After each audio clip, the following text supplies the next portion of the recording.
친구야 내 돈 좀 빌리고. 와, 무슨 일 있나? 아니, 딴 게 아니고 이번에 우리 동생 결혼한다고 집을 사야 되는데 대출금이 생각보다 적게 나와서 좀 보태줘야 된다. 아, 맞나? 아, 근데 웃자노. 니도 알다시피 모든 경제권은 우리 마누라한테 있다이가. 우리 내무부 장관한테 허가를 받아야 된다. 내 물어보고 전화줄게.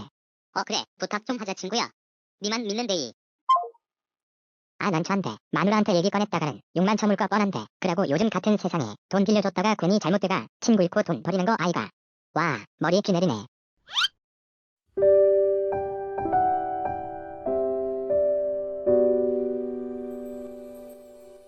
안녕하세요. 측정 불가입니다. 우리가 살다 보면 한 번쯤 지인에게 돈을 빌려달라는 부탁을 받거나 혹은 반대로 부탁할 일도 있을 겁니다. 근데 이런 부탁을 받으면 거절하기도 쉽지 않고 정말 딱한 사정이라 내 마음을 아프게 하는 경우가 많습니다. 하지만 사정만 가지고 돈을 빌려줬다 뒤끝이 안 좋은 사례들 또한 자주 일어나기 때문에 더 고민이 되실 텐데요. 오직하면 유튜브에 잘 거절하는 법, 상대방 기분 안 나쁘게 거절하는 방법 같은 노하우 영상들이 수도 없이 올라오겠습니까? 돈을 빌리는 입장에서는 공신력 있는 안전장치를 먼저 제안하면서 돈을 빌려달라고 부탁한다면 상대방의 부담도 덜고 돈을 빌릴 확률도 올릴 수 있을 거라고 생각합니다. 근저당 같은 방법으로 말이죠. 자, 그럼 근저당 셀프 설정 방법에 대해 알아보도록 하겠습니다. 보통 근저당하면 은행에서 부동산 담보 대출 시 많이들 보셨을 텐데 대출 원금 플러스 알파 금액으로 설정이 됩니다. 아파트 근저당을 예로 들면 보통 원금의 20%가 추가로 붙는 게 일반적입니다.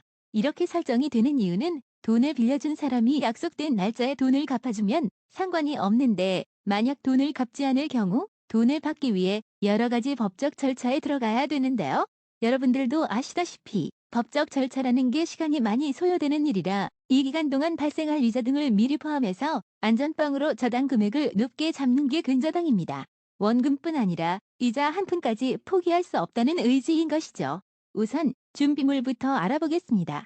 채권자와 채무자의 공통 서류로는 각자의 신분증, 주민등록등본, 인감도장, 인감증명서이고 여기에 추가로 채무자는 담보물의 등기 관리증을 준비하고 채권자는 근저당 설정 계약서를 준비해야 하는데 이 서류는 인터넷 등기소 자료센터에서 다운로드 가능하니 잘못 작성 시를 대비해서 몇 부 출력하시면 좋을 것 같습니다.